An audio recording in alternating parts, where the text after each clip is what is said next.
अध्यक्ष महोदय से यही कहूंगा कि आप लोग कम से कम बीपीएससी का अनुकरण कीजिए। बीपीएससी का अनुकरण कीजिए, क्योंकि गरीब अनाथ बच्चों के साथ बुरा हो रहा है और इसमें दलाल के पौ बारह हो रहे हैं। यह देशद्रोह से कम नहीं है, इसे मैं देशद्रोह मानता हूं, क्योंकि किसी की जिंदगी के साथ खेलना किसी भी तरह से उचित नहीं है। दादा भाई नेहरूजी ने भी कहा था कि पीठ पर लात मार सकते हो, पेट पर लात मत मारो। और ये सारे लोग अपराधी सिपाही पैदा होगा। अब स्पष्ट हो रहा है कि मैं चिल्ला रहा था कि कोचिंग माफिया लोग इसमें थे, तो कोचिंग माफिया वाले भी इसमें कहीं ना कहीं से शामिल हैं। इसलिए सरकार को गहन आपको परीक्षण की आवश्यकता है कि कौन कौन इसमें शामिल हो सकता है, और सब पर एक पैनी नजर रखे ताकि इस पर रोक लग सके। कोचिंग वाले भी आपको भगा रहे, उनके बहकावे मत आइए। आप निश्चित रूप से दलालों पर नजर रखने की जरूरत है, और आप पढ़िए, पैसा हो तब भी पढ़िए, पैसा नहीं हो तब भी पढ़िए, और मैं उनके लिए तैयार हूं, लड़ने के लिए तैयार हूं। दोस्तों, बिहार के शिक्षा व्यवस्था पर एक बार फिर से प्रश्नवाचक चिन्ह खड़ा हो गया है। इस विषय में मेरे साथ बात करने के लिए रहमान सर हैं। सर, एक बार फिर से प्रश्नवाचक चिन्ह, आपसे हमने पहले भी बात की थी कि सिपाही भर्ती की परीक्षा की पेपर लीक हो गई, अब दरोगा परीक्षा सामने है, कल से आवेदन की तिथि जारी हो गई है। क्या लगता है सर, दरोगा में कितना पारदर्शिता होगा? देखिए, मैं तो बीपीएससी के अध्यक्ष महोदय से यही कहूंगा कि आप लोग कम से कम बीपीएससी का अनुकरण कीजिए।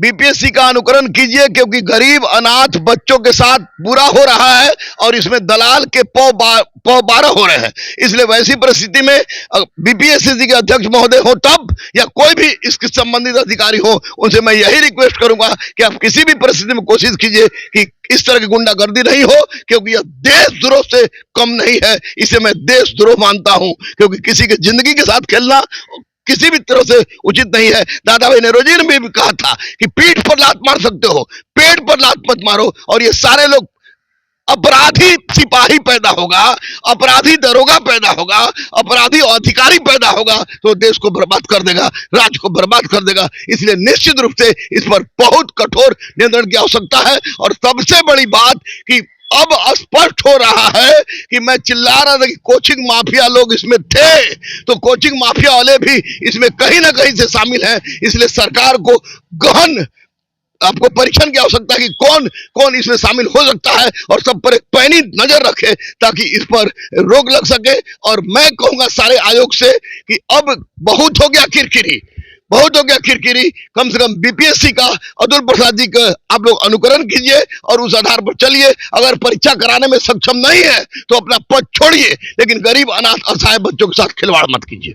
बच्चे हताश, परेशान, निराश हैं, क्या कुछ कहना चाहेंगे जो भी दरोगा बहाली की परीक्षा की तैयारी कर रहे हैं? और कहीं ना कहीं एक मन में टीस है, जरूर है, एक चिंता जरूर है कि परीक्षा कैसी होगी, क्या फिर से यह चीज हो जाएगी, हमारा समय बर्बाद होगा? देखिए, बच्चों को मैं यही कहूंगा कि हताश होने की आवश्यकता नहीं है। आप लोग किसी के बहकावे मत आइए। कोचिंग वाले भी आपको भगा रहे, उनके बहकावे मत आइए।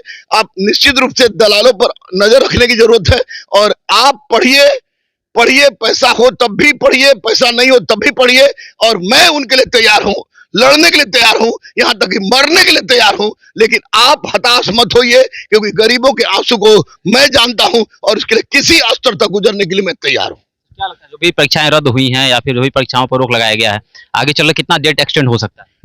नवंबर से पहले किसी भी परिस्थिति में सिपाही की परीक्षा तो नहीं होने जा रही है। और दरोगा का जो वायरल जो कर रहा था डेट, वो गलत डेट था।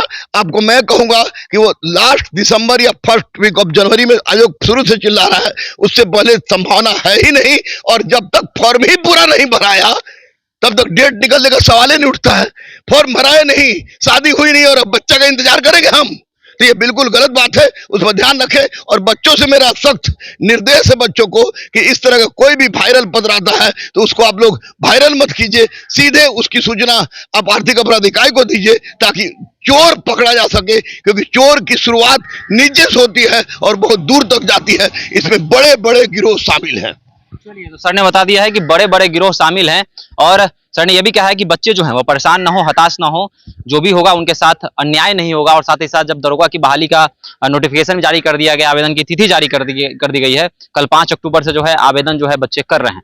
तो इस तरह से बिहार में शिक्षा व्यवस्था चौपट है, पेपर लीक हो जा रहा है। इसके बारे में आपके क्या विचार हैं? साथ ही साथ आपके कोई प्रश्न है तो भी आप हमसे पूछ सकते हैं। देखते रहें तेजस न्यूज। धन्यवाद।